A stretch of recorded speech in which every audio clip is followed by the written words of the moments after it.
Welcome back in Welcome, to the Pod. Chris Mathis podcast. I'm your host, Chris Mathis, directly in front of via virtual web browser, L Savage Spence on Twitter.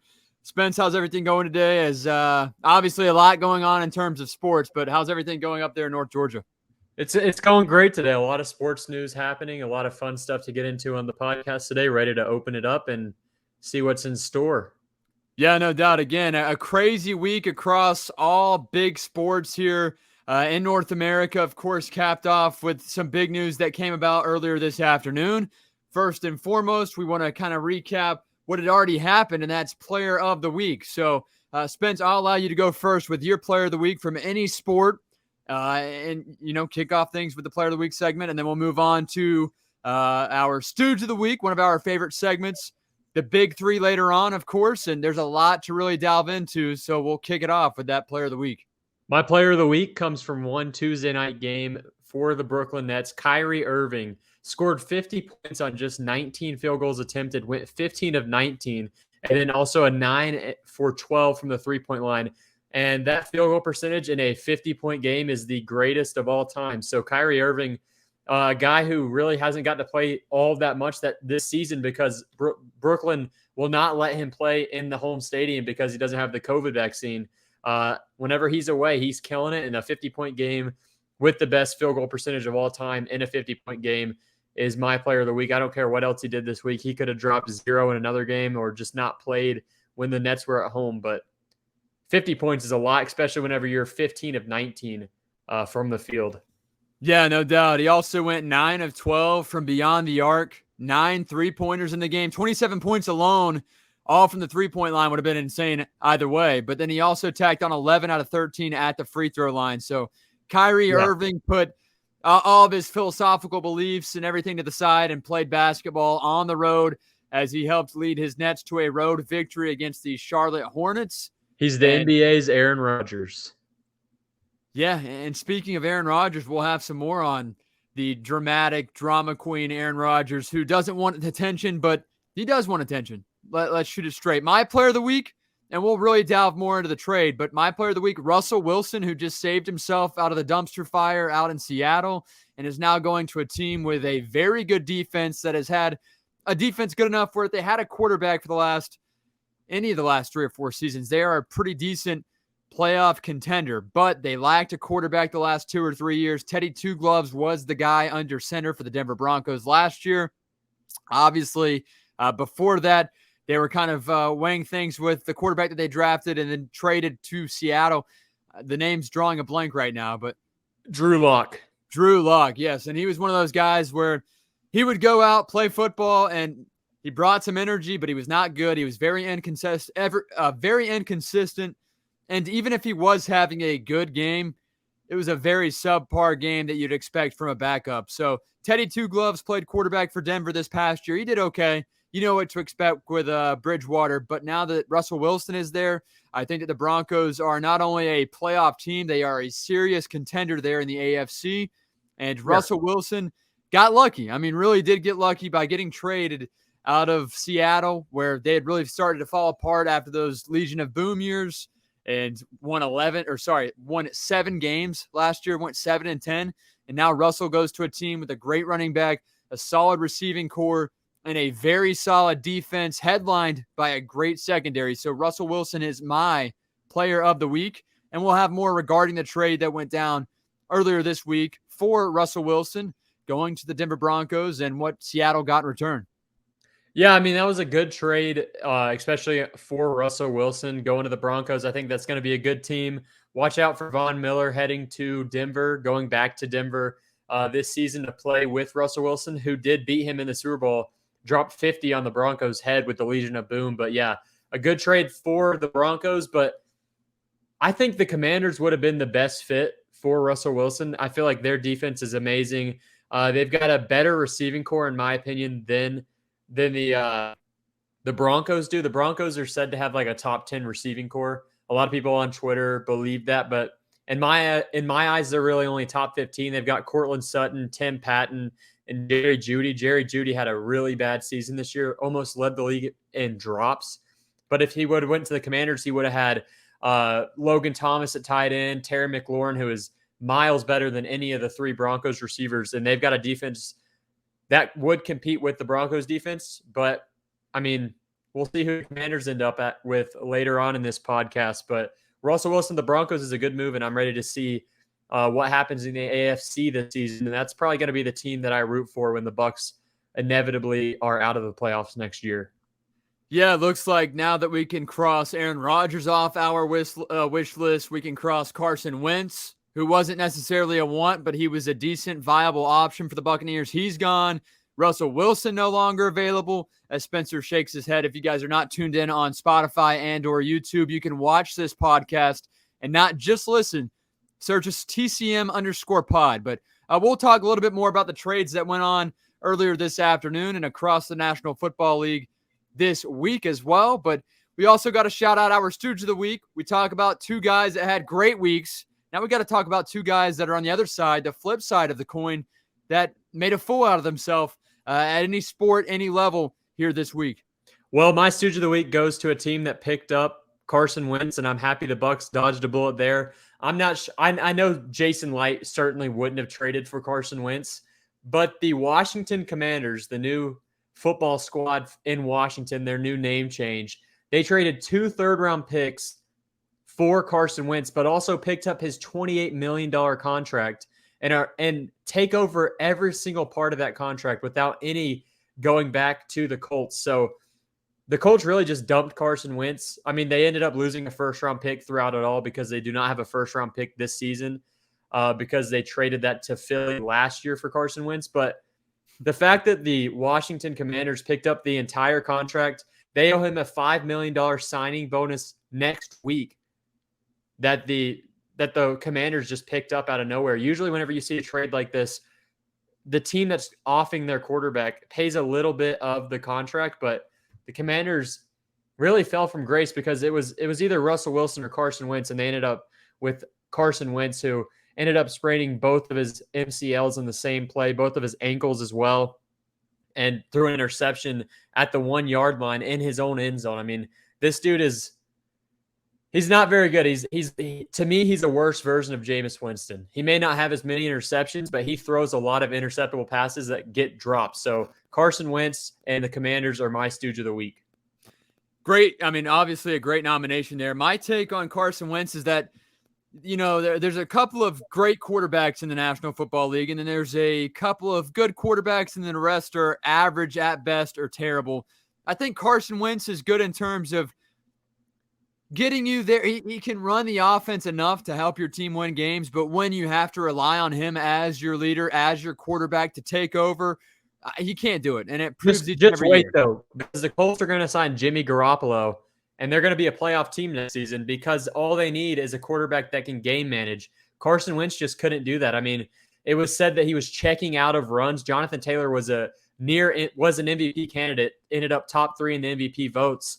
But Carson Wentz was checking out of run plays to throw interceptions. I mean, Carson Wentz just isn't a good game manager or leader for your football squad. So I'm happy the Bucs dodged a bullet there, but I'm sure the Colts are going to sign Jimmy Garoppolo or someone like that, Marcus Mariota, someone that just doesn't throw a lot of interceptions and can just manage a game. Well, with that being said, the Washington Commanders also move on from Taylor Heinicke, who was a guy that I liked as a person. I thought it was a cool story. He had his first big game against the Buccaneers 2 seasons ago in the playoffs. And then this past season, it was his job to either secure moving forward or, you know, prove that he wasn't the guy. And obviously he proved that he is not the guy for the Washington Commanders at this point. But do you think it was much of an upgrade there from Taylor Heinicke to Carson Wentz? The Taylor Heinicke contract in the first place, whenever the Washington football team signed him, was an awful contract for Washington. Ron Rivera, since he's been there, they've had a great defense, but the moves that they've made in the front office, which he is a part of in Washington, have been very bad. And today they even made it even worse because now Heineke, I don't know what they're going to do with him. They're probably going to release him. They're not going to get all of his money back for the squad. And then they're paying Carson Wentz $28 million over the 2022 season. So Washington Commanders are already starting off where the Washington football team left off. Yeah, we'll see what Ron Rivera can do with that quarterback. Carson isn't terrible. He's not good by any means, but I don't think he's a terrible quarterback. I just don't foresee him taking a team to the promised land ever. Ever. But, it'll be interesting to see how it all plays out. Again, he will have a very good wide receiver or two to work with, a great running back and Antonio Gibson out there up in Washington. And we talked about the trade with Russell Wilson. I don't think that the Seahawks were willing to keep him in the NFC. So they did decline a trade. We'll have more on that here in just a few moments. But my Stooge of the week, we know about the Los Angeles Lakers, and we know about their failure this year. Obviously, they made a trade for Russell Westbrook to help out LeBron to win an NBA title. And I'm looking here at their record. I think they've won 29, 28 games, 28 and 36, ninth in the Western Conference. And yeah, it's been a bad year, and that's okay. Every team has a bad year, but this is beyond bad to have two so-called superstars, maybe even three. Obviously, Anthony Davis not being able to battle that injury bug, and I think that's a pretty big concern there for the Lakers. But LeBron James is truly stat padding. I know he doesn't have many other options to give the ball to, especially when Russell Westbrook shoots 40% at best from the field. But Russell Westbrook is my Stooge of the week. And the reason being, when you're a big-time athlete like that at any stage, it doesn't matter if you're playing minor league baseball or professional or major league baseball or basketball, tennis, anything of that nature. Whenever you're riding high, the highs are extremely high and the lows are extremely low. And I think that any athlete would agree with me on that at any level, any country, it does not matter. And once you sign up to play and to, agree on a contract to help a team win games, that when you're struggling, you're going to get harassed. And it's just a part of it. Russell Westbrook said that he was pretty much upset about, the fans heckling him at a game and calling him West Brick, which, okay, yeah, it's aggravating. But truthfully, man, just step up your play and that won't happen. He's been called Russell Westbrook for like the past 5 seasons, and he hasn't gotten any better. He's progressively gotten worse.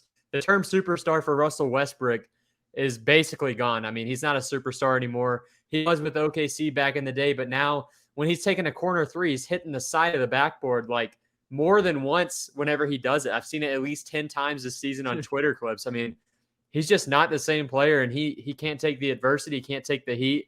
He also said he doesn't let his children or any family members go to the games because he doesn't want his children to hear the fans calling him nicknames like Russell Westbrook. I mean, the dude is not good anymore. He's past his prime. Yeah, earlier today, my friend Aaron was talking about Russell Westbrook and said, how many elementary school kids know what Westbrook even means? Yeah, none. Hardly any. Actually, I feel like Russell Westbrook is a nickname that's really stuck over the last 5 years. I mean, elementary school kids, they follow like Steph Curry, people like that. It used to be Russell Westbrook when I was in like high school, elementary school, or middle school, however long ago he came into the league. But I mean, I feel like kids do know what Russell Westbrook means, but he earned that reputation, that name, with the play that he's put out on the court. Yeah, that's kind of what I'm arguing here is, obviously you said that he's I agree. Last 4 or 5 years is that, he's got this nickname, and he said at times I let it slide, but now that he realizes, hey, maybe I'm not as good as I once was or that I thought. And you look at the numbers, was he ever really a superstar? He was just a guy that shot the ball a lot, made some flashy plays, played hard. You can't argue that. The guy still plays hard. Even when he's playing terrible, he always plays with effort. I'll give him that for sure. He's very passionate about basketball. But at the end of the day, when you're not putting up numbers and most importantly, helping the team win, especially a talented team, a team like the Lakers that should be in the finals this year, all things stack up. And then you are the Stooge of the week for going out on national media and saying, hey, please don't call me that anymore. I think that nickname dissipates if you play well, and more importantly, if you contribute in any way to help the Lakers win some basketball games. Yeah, my NFL comparison of Russell Wilson is Jameis Winston, but it feels like Russell Westbrook is a worse version of Jameis Winston. Jameis Winston got clowned for the 30 for 30 touchdown to interception ratio in 2020. And then in 2021, he was in New Orleans and only threw 3 interceptions. He got better. He's not deemed a turnover machine right now. He ended the season with 14 touchdowns, 3 interceptions before he tore his ACL. The Saints would have been a playoff team with him. Russell Westbrook, if he's the only guy on your squad, you're not making the playoffs. And he's one of 3 on the Lakers, and they're not in the playoffs right now. They're not in it. They're one spot out of it right now, and I don't think they're going to make up any ground to make it into the playoffs. And also, some of the blame should go to LeBron, because LeBron is the one who's been building the Lakers over the last couple of seasons, and he has not put out a good product for the fans. Yeah, I think at this point, I can't fault him, but at this point, with where the team is at right now, LeBron is just stacking up those stats. And at 37 years old, knowing that your team's probably not going anywhere this year or even next year at this rate, I would stat pad as well. But yeah, and that's my Stooge of the week. Yeah, and I agree with the Stooge of the week. And LeBron's just waiting for his kid Bronny to make it to the league. Then he's going to go to that team and retire. He's just trying to make his way through the last 5 seasons of his career. He's going to be 40 years old when Bronny gets into the league. So we'll see how that goes. I don't know if he's going to be with the Lakers for all those years, though. No shot. Yeah, I mean, I think if they allow him to be there, he'll definitely be there, because there is benefit for him being there with his film industry, with his profile, with his brand, stuff of that nature. But will the Lakers put up with this? I'm not sure. I don't blame them. I'm not exactly sure also what LeBron's current contract is. So I better do a little bit more research before I talk about if he wants to stay in LA so bad, he can go to the Clippers. I don't think they'd take him, because the Clippers are actually a pretty decent team. So yeah, but true. It is a lesser in terms of the status and, you know, what you think of that team, that organization. Yeah, you know, they could probably afford to try to take LeBron. And I can't think of a team that would take a shot to have a very old LeBron James with his son on the same team. And sure, you know, you're going to pay LeBron very little money, because he said it's not about the money. He's going to take a huge pay cut to play with his son. But if you're the team that drafts Bronny, can you guarantee LeBron, hey, Bronny's going to be on our starting roster, or is Bronny going to be in the G League and he'll never see the court? And at that rate, is an old LeBron James even worth having if Bronny's not playing and he's not happy, you know? Well, I mean, LeBron James is basically like whenever Charles Woodson was at the end of his career, when he signed with the Packers and moved to safety and was still decent. I feel like that's what LeBron will do. He's going to sign with a team that's not the best. He's going to sign for cheap, and he's going to be a pretty good player still, even up into his 40s. I think he's going to last a little bit longer than most NBA players do, because he has all of this money, all of this research. I mean, pro athletes now have so much science on their side that they can go as long as they want. I mean, Brady could have gone until he was 50. He didn't want to. Yeah, he could still make a comeback. I don't know. This offseason has me thinking that Brady might be itching for a comeback a little bit. You know, my percentage of him coming back now rises to about 15%. I have 0% chance that he comes back. And if he does, Bruce Arians said that he would request 3 first-round picks from the Niners to get him over there. So even if he were to come back, I don't know if he really wants to play for the Bucs anymore. Yeah, and also when I kind of think about the current situation with the Bucs free agency and cap space, I think that maybe Brady was trying to help the team. Maybe him stepping away would help the team figure out contract situation a little bit better than if he were there in terms of money. And then he was saying, hey, how buy-in now are the Buccaneers front office? And then if they are buy-in, they take care of Carlton Davis. Obviously, they just tagged Chris Godwin. If they take care of the people that they need to keep, will Tom Brady, you know, say, okay, you know, I might come back? And again, I don't necessarily think so, but I do have some news we'll talk about here momentarily, adding to this Tom Brady conversation returning. More importantly, we have to talk about the big 3, brought to you by Information on Demand. Information on Demand, pre-employment background screening services, offering fast, accurate, affordable background screening services. Whether you need criminal background checks, drug screenings, E-Verify, academic accreditations, or other screening services, they've got you covered. That's Information on Demand. You can rest easy knowing a highly trained search team will get you the information you need in 8 hours or less. Yep. Information on Demand. Fast, accurate, affordable pre-employment background screening services. Again, that's 3 for the big 3. Give them a call today, 855-914-4636, or visit informationondemand.net. Informationondemand.net brings you the big 3 here on the Chris Mathis podcast. And the big 3 quarterbacks that have had acquisitions go on this week across the National Football League, starting off with Russell Wilson, former quarterback for the Seattle Seahawks, helped win Seattle a Super Bowl back in 2012. And since then has put up some gaudy numbers, has played really good until last year. I think he was battling some kind of injury of some sort, and he did have a decline in play, but he's still a top 5 quarterback in my opinion. And Denver made a huge splash to get him to land a good quarterback there for the Broncos and help out a 7-win team there. Now, he makes that change, that transition from 7-win Seattle to 7-win Broncos of Denver. And I think the Broncos are now at least a 10-win team with Russell Wilson at quarterback. Yeah, I mean, Seattle honestly made out like bandits. It was already known that before this season they were going to move on from Russell Wilson, and the stuff that they got out of this trade from the Broncos. They got Noah Fant, the tight end, a couple of first-round picks, a couple of third-round picks. I mean, they did pretty good with this trade, and then they released Bobby Wagner, which saved them like $15 million in cap space. Jamal Adams is probably going to be on the move, who absolutely single-handedly tore apart Seattle. But Seahawks were on the downtrend already. I'm sure Russell Wilson probably wanted to get out of there anyways. And the Seahawks did the best they could, and now they're on a rebuild. They're not going to be good for the next couple of years. Yeah, you talk about what Seattle got in return. You forgot to add in a 5th-round draft pick as well. So they are building for the future. Pete Carroll, I think, is 71 years old, if I'm not mistaken. And obviously just lost Russell Wilson, just lost his star linebacker, Bobby Wagner, who was there back in 2012 with the Legion of Boom. One of the most consistent linebackers in the league, now gone. I mean, it looks as if they're kind of coasting their way to build for not this upcoming season, but years after. And I'm not sure how much longer Pete Carroll has there as head coach of the Seahawks. Yeah, there's no chance Pete Carroll goes over one more year with the Seahawks. No shot. And I was thinking that maybe Russell and Pete would kind of go out at the same time, but I think Pete's stuck there. And now on top of that, if you're DK Metcalf, are you requesting a trade? Are you trying to get out of, now you look at your quarterback, Drew Lock, as of now? Unless you still got to wait. You still got to wait before you ask for a trade, because Seattle's supposedly in on Deshaun Watson. And that would be, at this point, probably an upgrade over Russell Wilson in terms of how many years you get out of Watson. And he's basically the same quarterback, just a little bit better runner. So that'd be an upgrade for Seattle. If they can score Deshaun Watson, then all of this doesn't matter, but I don't think they will.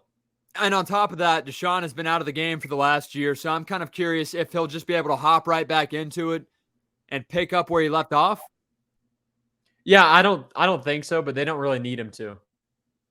Yeah, it's not like they're trying to win now anyways. Yeah.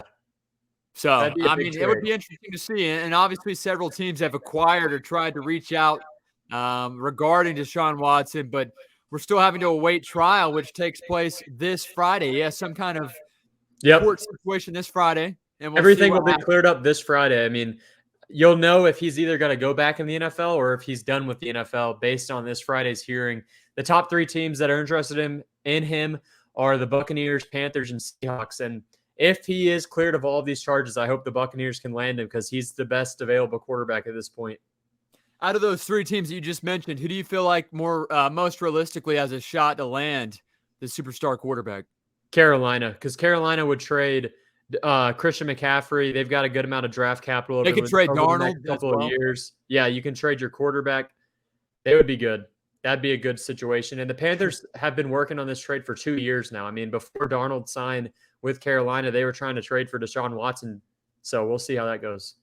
Yeah, if I'm Carolina, I am pulling the trigger on that. I'm dumping Christian McCaffrey. Bye-bye Sam Darnold and that unruly contract we gave you last year. And Deshaun would be awesome for the Carolina Panthers, but for every team in the NFC South, you hate to have to play him twice, because you're looking at least 1 loss per year, if not 2, for sure. Yeah. Point A of the big 3, Russell Wilson. Other quarterback on the move. We thought might be on the move, Aaron Rodgers. It looks as if he's staying put in Green Bay. Supposed contract allegations that broke on Tuesday were the fact that he signed a 4-year, $200 million contract. He tweeted out later on that day on Tuesday afternoon saying, hey, contract was false. That's not the numbers, but I am a Green Bay Packer. What are your thoughts on Aaron Rodgers returning as quarterback there in Green Bay?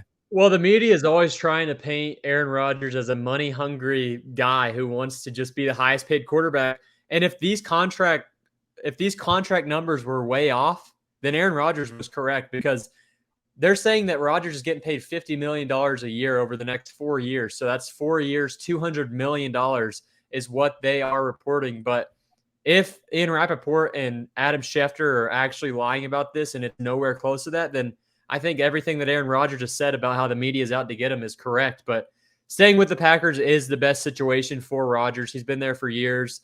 If he took a team-friendly deal, they're going to be better next year. So we'll see how that goes, probably by next week's podcast.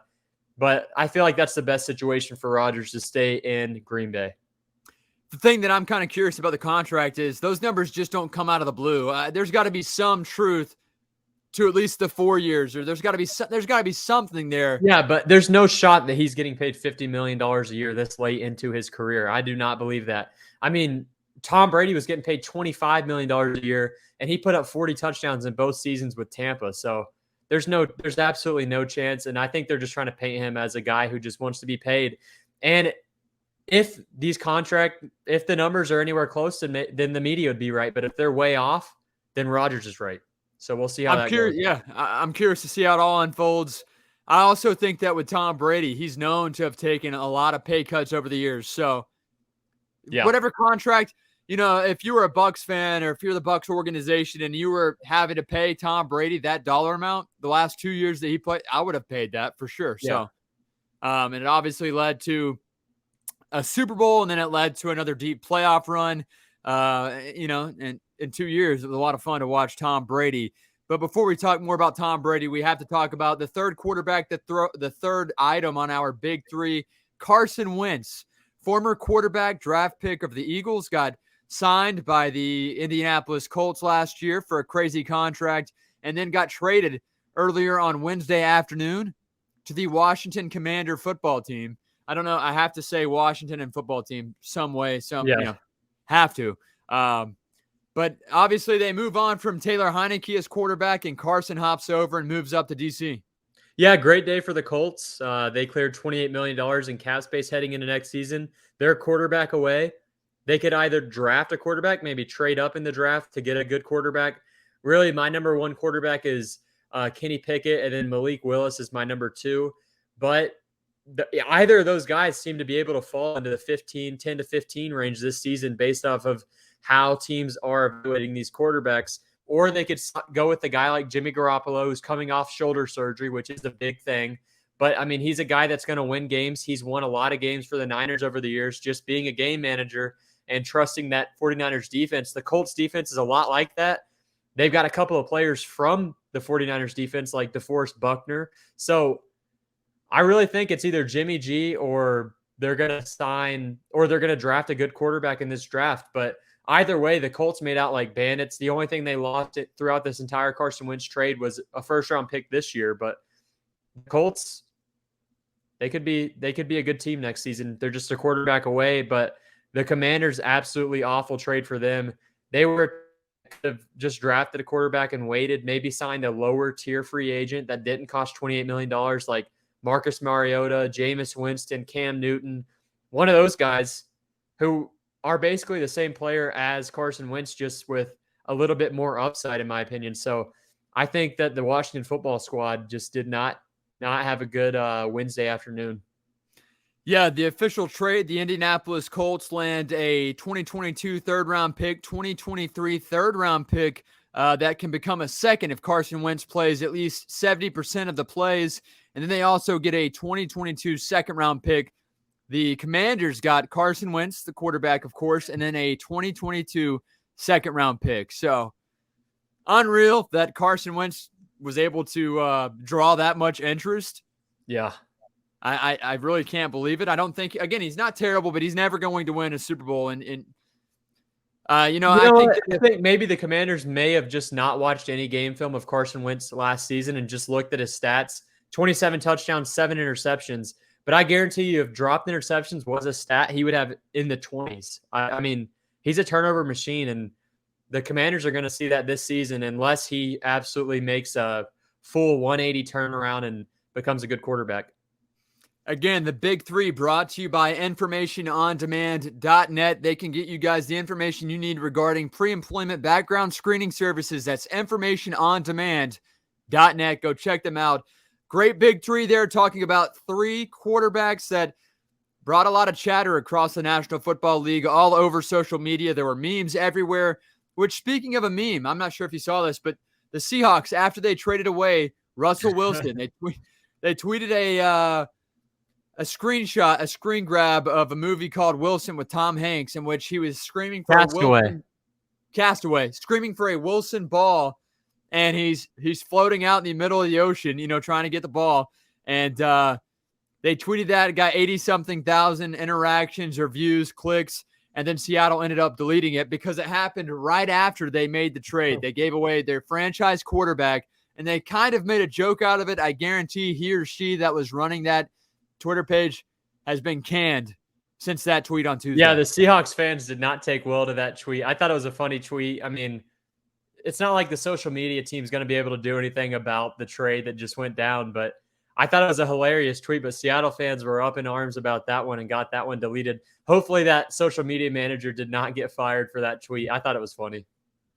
Yeah, I think it's funny. I just think it was bad timing, but at the same time, is there ever good timing to try to make that joke? So I think you either just got to go for it or you don't do it at all. But either way, he got a lot of attention and brought a lot of traction to that Seattle Seahawks Twitter page. Speaking of, follow our Twitter at @TCM_pod.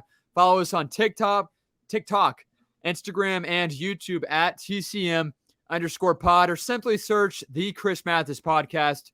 It'll pull up at some point or another. We've had some great interviews, such as Tommy Jenkins of Young Harris College last week, Joseph Mancuso, quarterback of the Richmond Spiders, several guys that have joined our podcast, and we have a lot more lined up here, including Eagles linebacker Patrick Johnson. He'll be on the show here in the coming weeks. Got a pretty cool inventor that's a businessman that'll be on the podcast too. New England Patriots director of sales will be on our podcast as well, just trying to line things up here over the next couple of weeks. But we also have some more NFL news, and I kind of hinted towards Tom Brady and his comeback attempt, and this kind of raised my percentage of my chances of seeing him playing football next year. Again, very low, very slim, but Tom Brady has officially filed 26 new trademark applications for Tom Brady. Filings cover food delivery, alcoholic beverages, protein bars and drinks, personal trainer services, meal kits, deodorant, candles, bed linens, acupuncture, and performance tech. Again, alcoholic beverages licensed by Tom Brady with the trademark logo. That'll be interesting to see all that play out. But this guy, unless it's a money grab, which it very well could be, he's keeping his name out there. And I think it coincides whether he does come back or doesn't come back. This makes me think that there's even a lesser chance that he comes back. He's getting into the game of any type of sales he can do. He's getting into the acting game. He's eventually going to get into broadcasting of some sort, hopefully. But there's absolutely no shot he comes back to the game, and I think that this cements that. That's not even a hot take at this point? No. Okay. Well, I don't know. I think that he'll wait and see.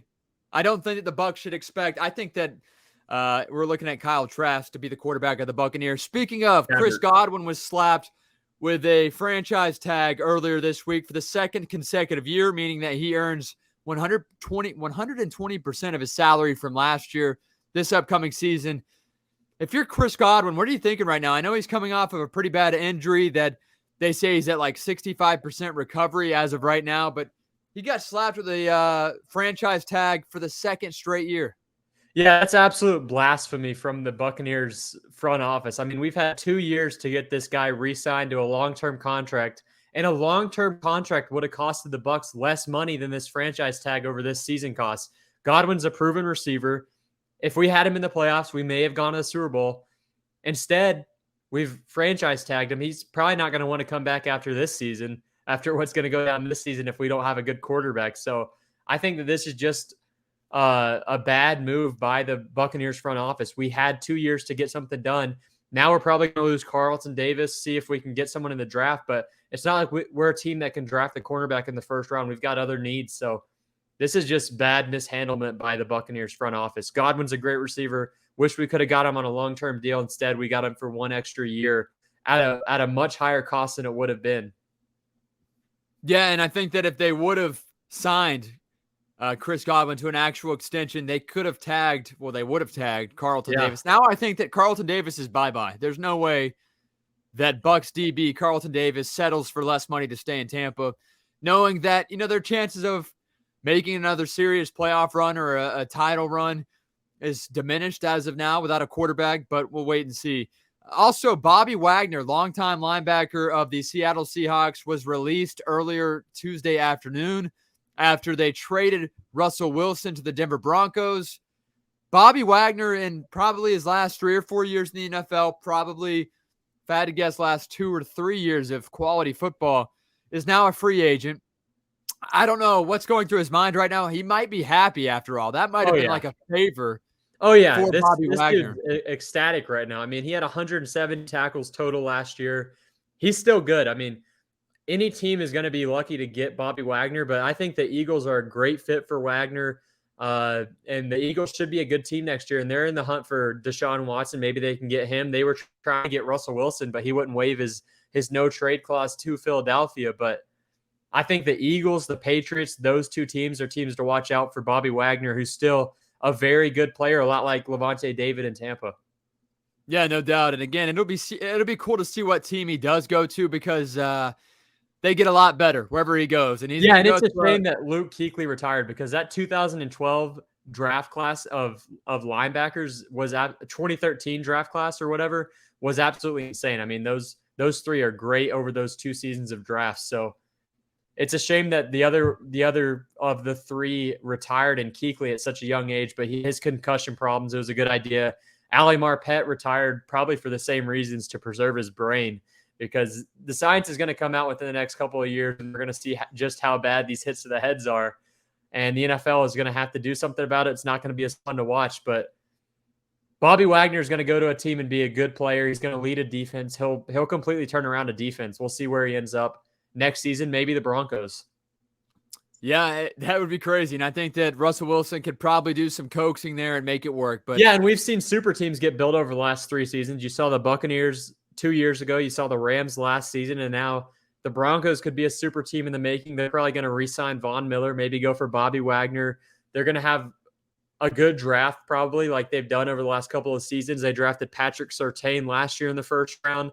They've got Justin Simmons at safety. They've got a good team around them, and I'm excited to see where they go. I think maybe they could be the 2022 super team and maybe compete against the Packers in the Super Bowl.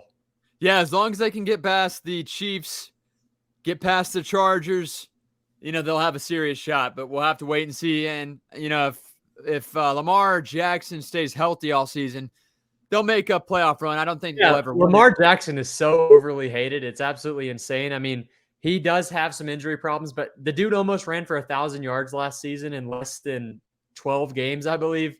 He's one of the most athletic quarterbacks you're ever going to see. He is probably the most athletic. He's a great quarterback. The Ravens just don't have any receivers. If you're a receiver, you don't want to go to Baltimore because you're going to be blocking the entire time. But Lamar Jackson's a very good quarterback, and it's going to be a fun 2022 season. I can't wait to see it. I don't think we're going to have to worry about the Chargers going far in the playoffs. Their head coach seems to be an idiot. I mean, he skips field goals so much, and it ends up costing his team. They go for it on 4th down and field goal range so often that it does end up costing his team wins. So hopefully he'll change that around, or else Justin Herbert's going to be a lot like Phillip Rivers or Matthew Stafford. Yeah, we're going to wait and see about other NFL news regarding, potential trades that come about from recent free agency moves or potential signings, as we're going to see some big-time things go on, and I think Tampa Bay might try to make a leap. I hope that they make a leap for a quarterback.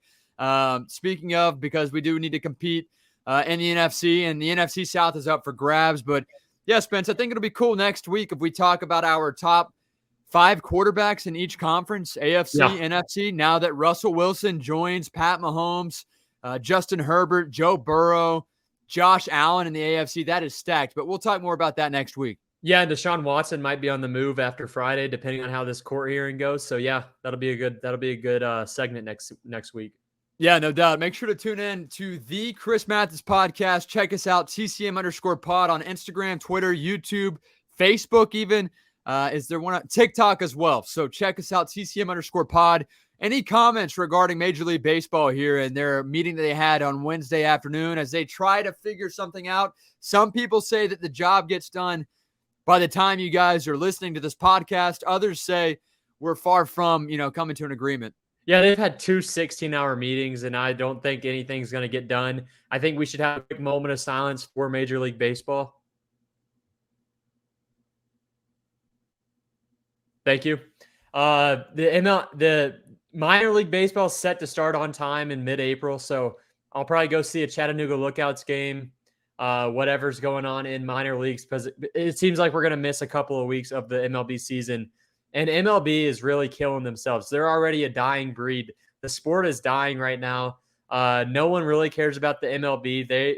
They're really falling down to the wayside, and it's not going to get any better, especially with what these owners are doing and what the players are just not agreeing to, which they shouldn't agree to a lot of these things. And it's not going to go good. I'm telling you this. I think the MLB is probably going to be pushed back maybe even a month. Yeah, I'm with you. I think that there's a lot of people that are very hopeful, optimistic about it. But at the end of the day, money talks. And unfortunately, that's all that everybody cares about. Whether the players will agree with me on that, they still care about their money, what they deserve. But the front office guys, the commissioner, Rob Manfred, they all care about that dollar amount. And they're not settling for man fraud, whatever you want to call them.